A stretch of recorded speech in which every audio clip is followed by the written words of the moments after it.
Hello, and welcome to Come Play With Us, a spooky storytelling podcast. My name is Leela, and I'm joined by my evil twin, Ruby. We're actually both the evil twin. We're both writers with non-writer day jobs. We believe in the power of great storytelling, so we've invited guests with the challenge of weaving a tale about real-life hauntings and paranormal activities with the sole purpose of scaring the shit out of us. We'll rate them to see how they've done. Our ratings go a little something like this: scared shitless,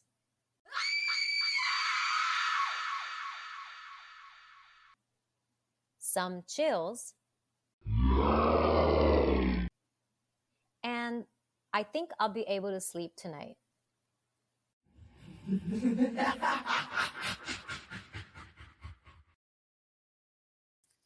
Let's introduce our guest. We have a returning guest, Renata, and Ruby is gonna attempt to scare the shit out of you. So we will see how she does. Renata, I keep thinking about your story and just how wonderful it was, because you didn't just scare us with just like facts. You scared us like in a personal way. We almost were in this man's shoes. I forgot his name already. R.I.P. But we were in his shoes, and you were basically giving us like a beat by beat of what he'd go through, and it was so visceral, and it so put us in that situation. I'm like, that's such a great model of storytelling. You did so well. Yeah. Oh, thank you. You should be writing books and stuff, horror novels and stuff. You should be. You've got a gift for it for sure. I know. Yeah. Quit my job. Let's just Start all writing write together. stories. Let's all quit our jobs and write together. So that said, my haunting tale of ghosts and bumps in the night takes place in San Diego. Before I get into it, I just want to say I have all my lights off and my curtains drawn. I don't have it all completely dark in here, but I'm cozy. I'm on the couch with my fuzzy blanket, and you guys don't have your places darkened, which is disappointing. I am on the couch with my fuzzy blanket too. Okay, though. good. It's good to get, because this is a good cozy tale, because it takes place in a house. It's known as the Whaley House. And I will go ahead and kind of give you a little bit of background on this house. So this is, I don't know if you've heard about the Whaley House. Apparently this is one of the most famous hauntings in the United States.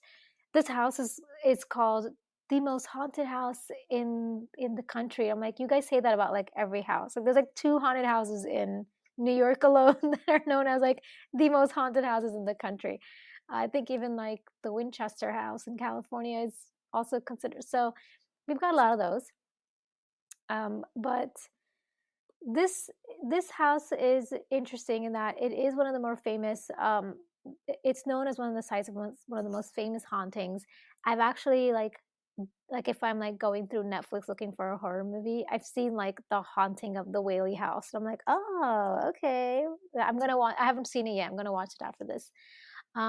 This house is featured in so many of those like paranormal investigation shows, but I actually didn't want to watch any of those because the last time I did that for research for a story, I did one on the Morris Jabal Mansion. I don't know if you know anything about that, Renata. No.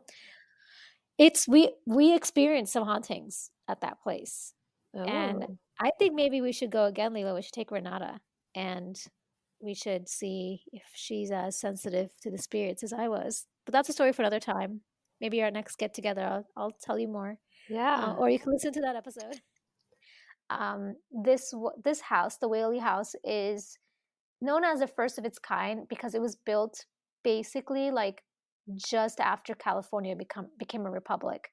So it's like you could say it's one of the first American houses like built in that state, like as an American house, post like acquisition.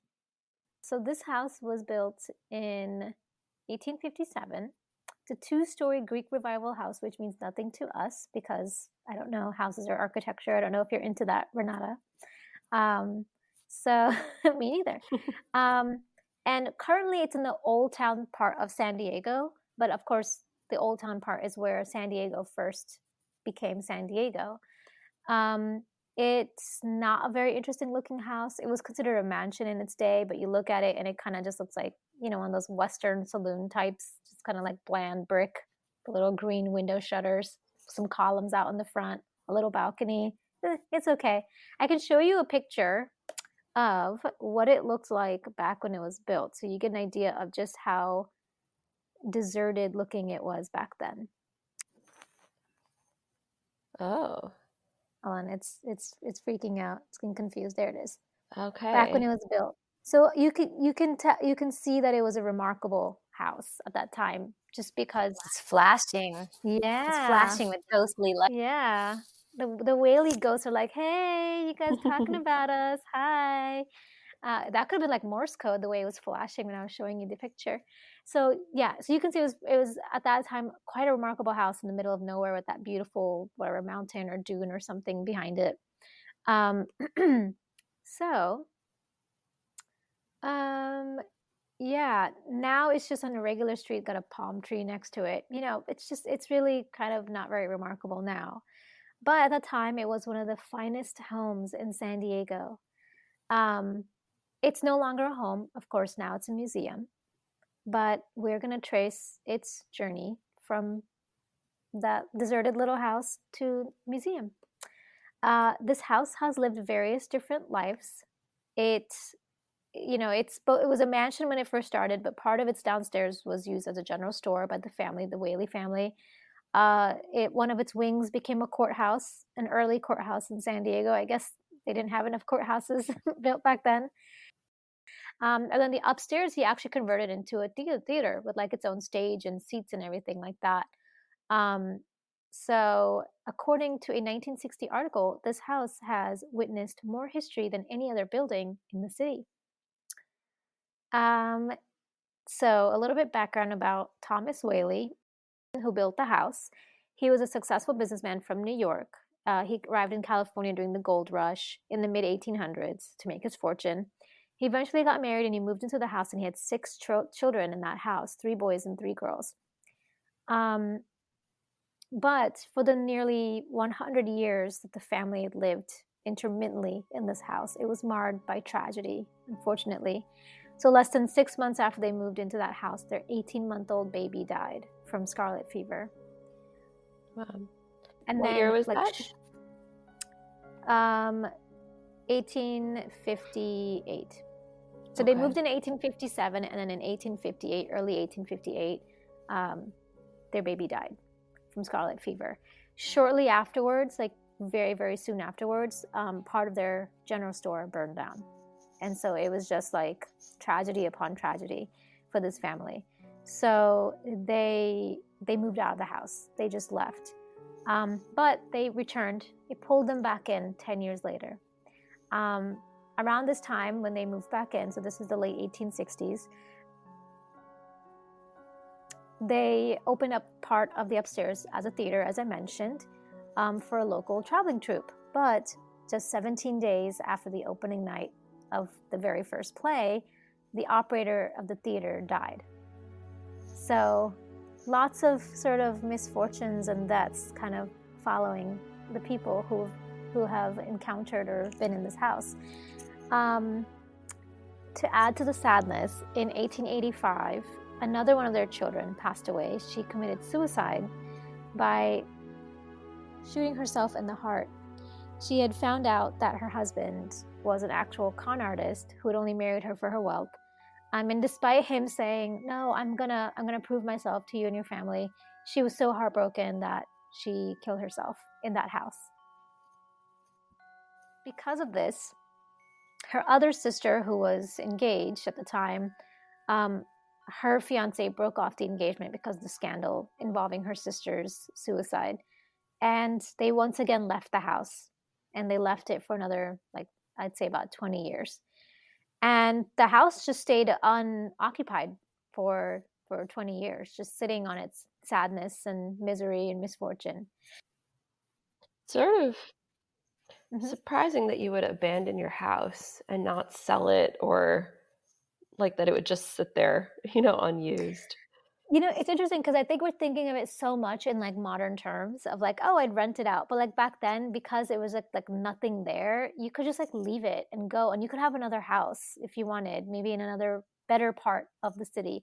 Also, by this time, San Diego itself had sort of abandoned the downtown area and had moved further. I don't remember if it was further east or west or north or south. I don't remember, but it had moved away from that center.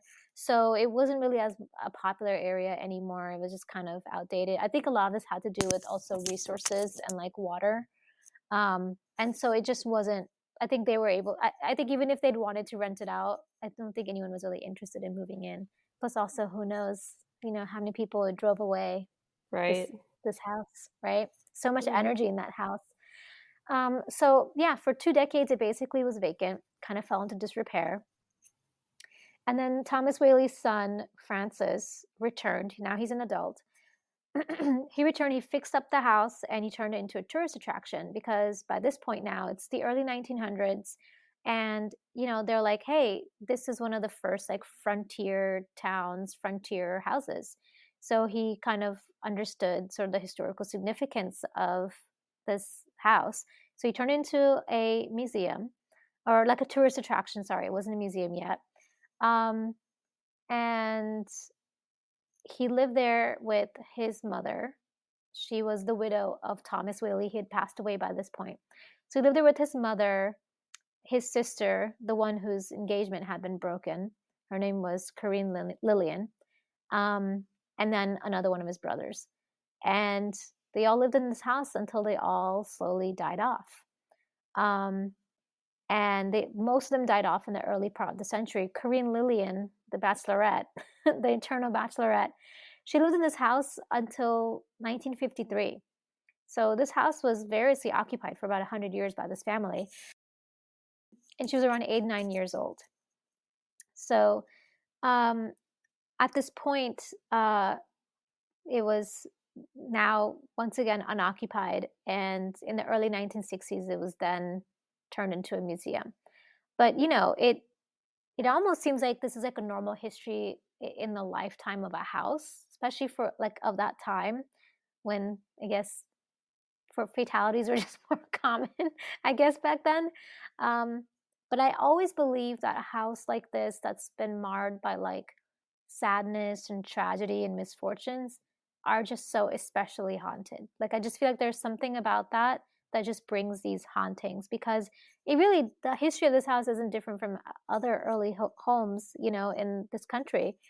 But a little bit like the Maurice Jamel mansion, I just feel like, you know, the more tragedies and stuff happen there, the more it just becomes a hotbed of paranormal activity.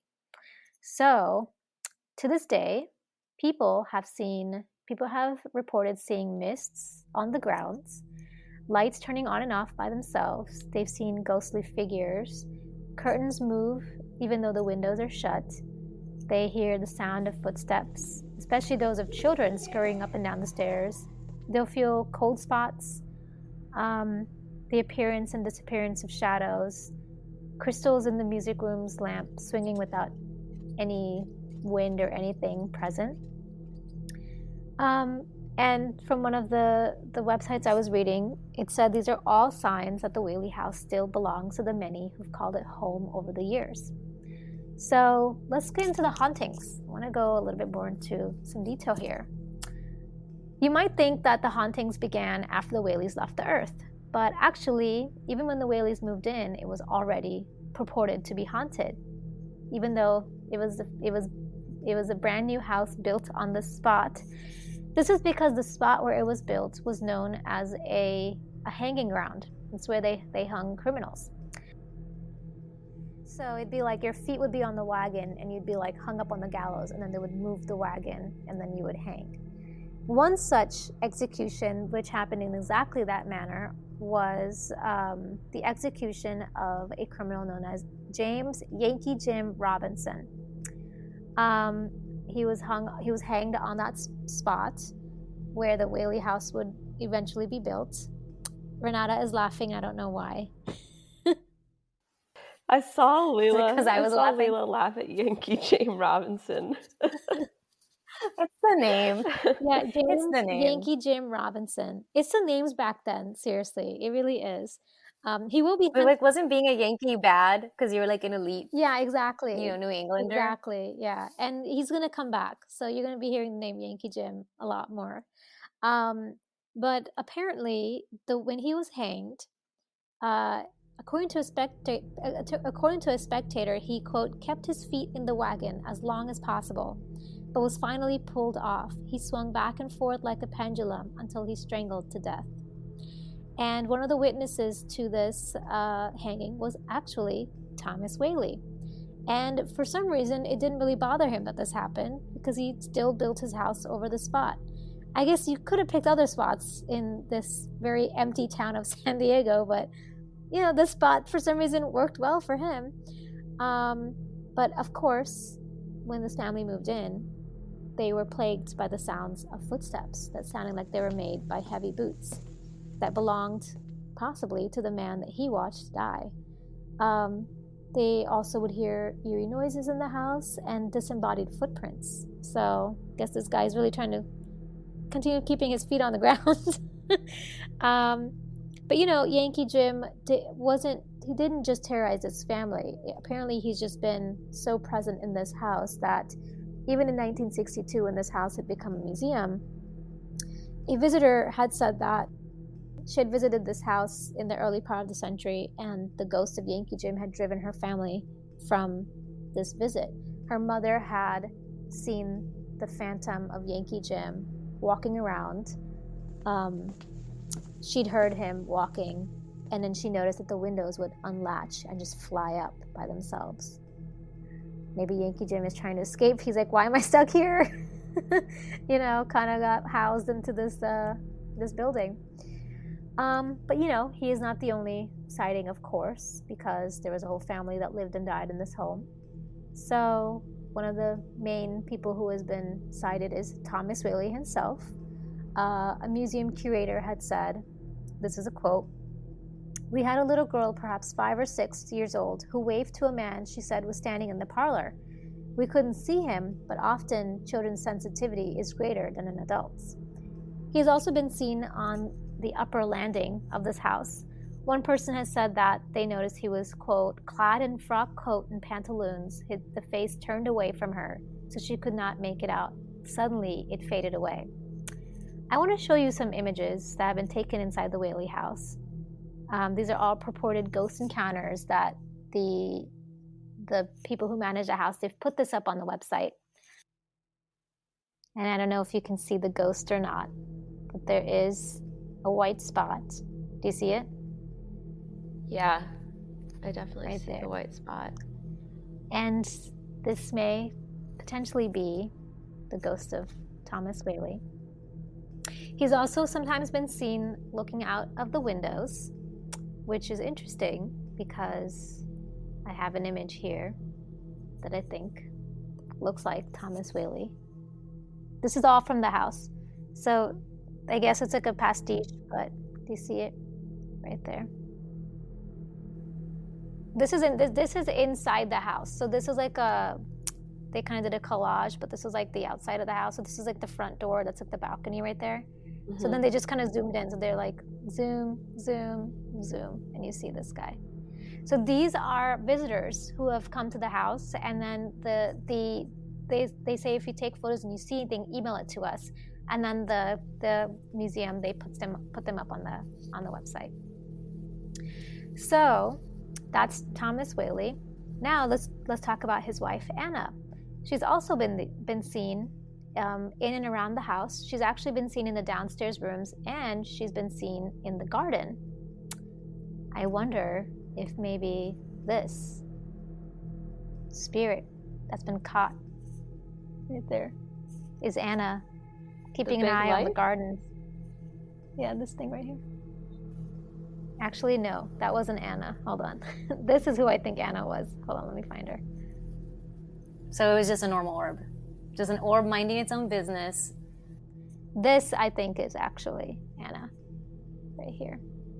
Because this is the garden, and mind you, they have a cemetery still. There's a cemetery in that. Wow. Mm-hmm. Wow. So that could be Anna seen in the gardens. And Tending then the graves. Regis Philbin famously went to the house in 1964. Famous ghost. No, well, who knows? But he went there in 1964. He said, this is a quote for him. He said, all of a sudden, I noticed something on the wall. There was something filmy white. It looked like an apparition of some kind. I got so excited I couldn't restrain myself. I flipped on the flashlight, and nothing was there but a portrait of Anna Whaley, the long-dead mistress of the house. And I wonder, I was looking at these images, and I was like, what if this is what Regis saw? Others say, aside from the sightings of Anna Whaley, they can smell her perfume. She wore a very distinct French perfume, and they can smell it throughout the house. Now, remember there was a baby that died, an 18-month-old baby that died of scarlet fever. Visitors have reported. Oh my God! I was wondering if there was going to be a ghost baby. Oh my God. People have heard tiny footsteps, the sounds of him crying, and even the sounds of him giggling in this house. He's still there. That's worse. And now Violet Whaley, who was the one that unfortunately killed herself, she has been reported seen lingering on the second floor of the house, and they believe that her spirit is still consumed with sorrow. She, for some reason, seems to stay close to the second floor. I think that's kind of where she spent most of her time. I think that maybe that's where her rooms were. She spent most of her time there, of course, before she committed suicide. It has been said that areas within the home become quite cold when her presence is felt throughout. And I want to show you an image that I think might be Violet. These images just make me think like these photos were taken before it was so easy to like use AI to fake an image. Yeah. Some of these, like, you can tell. Like, look, this could be Violet in the upstairs room. I mean, when you look at it, it feels like you can sense there is this anguish and this sorrow around this white figure in this room. Yeah, it's like almost the shape of a human, but slouched over a little bit. Yeah, but like there is like an energy to it that is just, it's sorrow to me, So another family member, not quite as well known, is they had a dog. They owned a terrier named Dolly Varden. I don't know why, but a parapsychologist has reported that he's seen a spotted dog, like a fox terrier, that he once noticed ran down the hall with his ears flapping into the dining room. But of course, there were no dogs there. But people have seen, they've even seen like little like dog footsteps, like footprints in the house. One apparition that's been seen that actually was not a Whaley family member is a woman that no one really knows her origin or her backstory. But she's been sensed or seen in the courtroom, that part of the house that was a courtroom. She doesn't fit the description of any of the Whaleys, but she's known as having gold hoops in her ears, dark hair, eyes, and skin. And I was talking earlier about how a lot of these homes were built on native lands. This could be someone who was once a native inhabitant. But also I wonder if in one of these images that this could be her lingering, this dark figure. Yeah, I see it. Definitely. Photobomb. Yeah. Photobomb. The guy in front. Yeah. It's like he knows. So I did. So those are the hauntings that have been reported. So I did a little bit of research. I said, all right, I want to know. Leela and I are always fascinated by, okay, is it still haunted to this day? Because we love like just knowing. I think that's to me just more scary. Is it just stories, or is it still haunted? Now, of course, these images are more current, so it appears it's still haunted to this day. So I looked it up and I did a little research, and I wanted to see what people on the internet have to say about this. So one of the things, or I guess the most common thing I kept finding in my research was when people go and they visit the house to this day, they have reported smelling Anna's French perfume. They have reported smelling cigar smoke. It's one of the more common experiences. They are always seeing orbs in person or in photos and feeling cold spots. People have also felt chills and goosebumps in the courtroom, and generally like just discomfort in this house, like nausea, stomach pain, and weakness of the legs. Leela and I, when we were in the Morish Jamel mansion, I think the person who was our guide, one of them, they were a medium, and she was someone who would say that when a spirit is present, she would feel nausea. I guess it's a common feeling, nausea or anxiety or something like that. When we talk about one of the most common sightings being orbs, I wanted to show you this image of these people who are on a tour, and tell me if you can see the orbs that are floating around their faces. Yeah. You see them? Yeah. Yeah. So, it looks like the spirits hang around during these tours, which is really common. So, someone went to the Whaley House, and they left a review in TripAdvisor. So I wanted to read this to you. Okay, they said, "Didn't believe in ghosts until I came here. The house, upon going in, was a very quaint little thing. I was there touring the house, getting research for my speech class." I'm just going to skip forward. I took my digital camera with me to take pictures of the rooms where people have supposedly died. Not until did I get home that I noticed several orbs in the pictures. One picture in which I took of the stairs in the house has a figure at the top of the stairs. Another picture has a half of a face in the far right-hand side of the picture. Nobody was standing behind me when I took it. My friends were all to the left. Weirded me out, but made great speech material for my speech on haunted houses. So that's someone from TripAdvisor. I have also compiled a few Reddit quotes from people. So it's very popular on Reddit. People talk about their experiences in this house. So I thought I'd compile some of the quotes. One person said, "My only experience was a cold spot that was walking around in the courtroom. I could follow it around, walk ahead of it, and it would pass right through me." One person said, "Out of the crap ton of pictures I took, only 3 had something interesting in them. 2 of the pictures taken in the courtroom and the theater had very distinct, large, perfectly circular orbs in them. The 3rd picture, also taken in the theater, was a bit creepy. There seemed to be a black shadow hiding behind the curtains on the stage."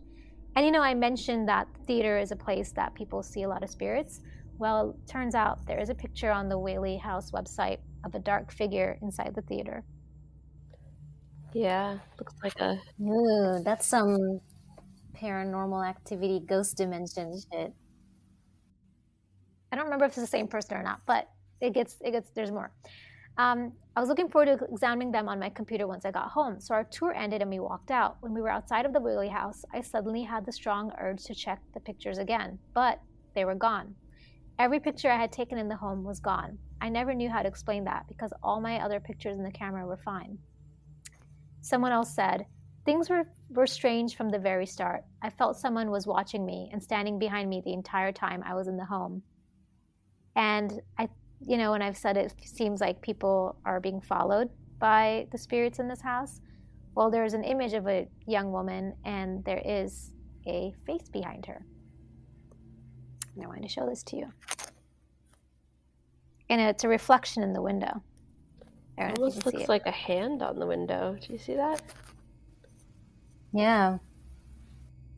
Things got really strange when we entered the dining room.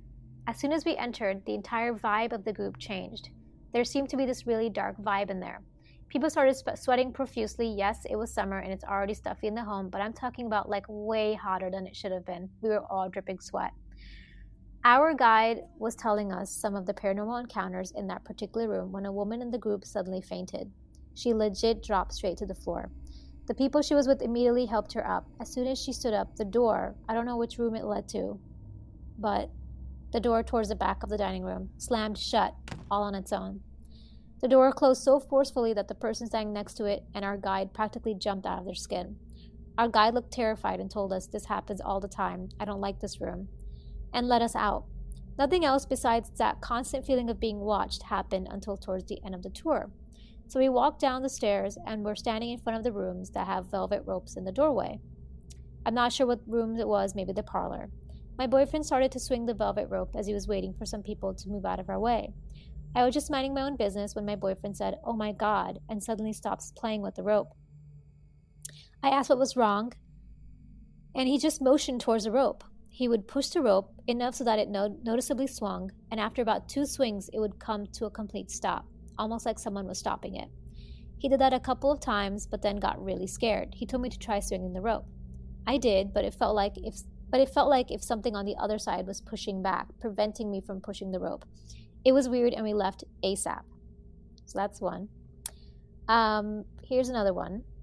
We were standing near the steps talking to the guide for that day. He was telling us about the history of the Whaley House and things that had happened that were paranormal.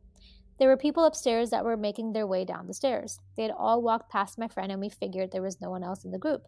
So we start talking to the guide again, and then we heard footsteps coming down the steps. So we figured someone else was coming down. So my friend actually moves out of the way, thinking someone is going to go by us again, but there was no one there. Kind of freaked us out a little bit, but then again, it is the Whaley House. And here is a Reddit post that someone put. They said, they were like, "Here is a creepy picture I took inside of the house. Or I took from the outside of the house." Can you see there's like a face in the window? It's hard to see the face. But it's like kind of like a red spot, right? Yeah, I see a red. Oh, right yeah. there. Yeah. Oh, yeah. Okay. And you know, Yeah. what's crazy is I actually saw a similar image that I saw the similar spirit or presence in someone else's image in the Whaley House. You can't see it, but there's like an orange face right between the man and the woman. And there's like a air, and it's the exact same window. Yeah. Okay, so here's another one. Someone said that it was like this story of like I think they were drunk. They went out, they had tacos or something like that. And then they decided to have a picnic at the Whaley House, and it's like 11 o'clock at night. So they put a blanket. Definitely something we would do, That's though. definitely something we would do, because there's also a cemetery there. So it's a couple who's into creepy stuff. So they have a blanket on the brick walkway in front of the house. They said it was between the rose bushes. We were chatting away when both of us froze and looked at one another at the same time. It was as if a cold coastal breeze came as it got damned cold all of a sudden, but there wasn't any wind, literally none. Maybe 2 seconds pass when we faintly hear 2 kids giggling in a trailing tone away from the house, followed by a rustling in one of the trees. The coldness nearly evaporated once the tree branches shook, and we decided it was time to pack it up. We still walked to the cemetery on our way back, but it was still one of the oddest moments of my life living here. I do think there's something about that place, as we simply couldn't rationalize a common explanation. No wind, no animals, we could find no kids anywhere, as there were no people anywhere nearby. There's tons more on the website if you guys want to go and check it out. But some of them I'm like, it's a bit of a stretch. But some of them are, I don't know, some of them I can't explain. That's my tale. And now I am awaiting anxiously your rating. Yeah, the lowest rating is I'll be able to sleep tonight. Okay. The medium rating is some chills. And then the highest rating is scared shitless. So for me, I would have to go with some chills. I feel like everything probably falls in the middle with only 3 ratings. But yeah, it was super spooky. I think the story that scared me the most was actually the rope one, because it's not like, I don't know, it's not like I don't know what the word is, like a cliche. It's not like something you hear about a lot. So it's really like spooky and kind of uncanny and unnatural. Yeah, like cold spots are so common, footsteps, hearing things, but like something as random as like a rope, it's like, you're right, that is the creepiest part. That's very unexpected. Yeah. I think partly the fact that there's so many like scary things, I almost wanted to go like deeper into one really scary experience, because it felt, I don't know, like the fact of so many things just sort of, I don't know how to explain it, but I feel like I didn't get to fully like immerse myself in the spooky experience. And you're right. Yeah. There's too much going on in this house for any one thing to be considered a terrifying incident. But yeah, that rope swinging. And that's why I included it in, I looked at a lot of these comments on Reddit, and that's why I included it, because yeah, it is so out of the ordinary for a haunting. And it's someone actually interacting with a spirit, right? It's usually people feel it, it's kind of indirect, but this is someone actually interacting with it, with the spirit. Yeah. Yeah. Okay, that makes sense. Now I know what to do for next time when I try and scare you. I'm like, it's a tough crowd. I know, it is a tough crowd. Well, it's very humbling for Ruby, because the first one she did with Samaya, she scared Samaya shitless, and then I did one with Jacqueline, and Jacqueline said she'd be able to sleep tonight. So I was very humbled. So now Ruby got taken down a peg. Yeah. Thanks so much for listening. If you'd like to get in touch, you can reach us at podcomeplayWithUs@gmail.com. We'd love to hear from our listeners. So if you have real life ghost stories or paranormal encounters and you think it'll scare the shit out of us, please send them in. Until next time, goodbye. Bye.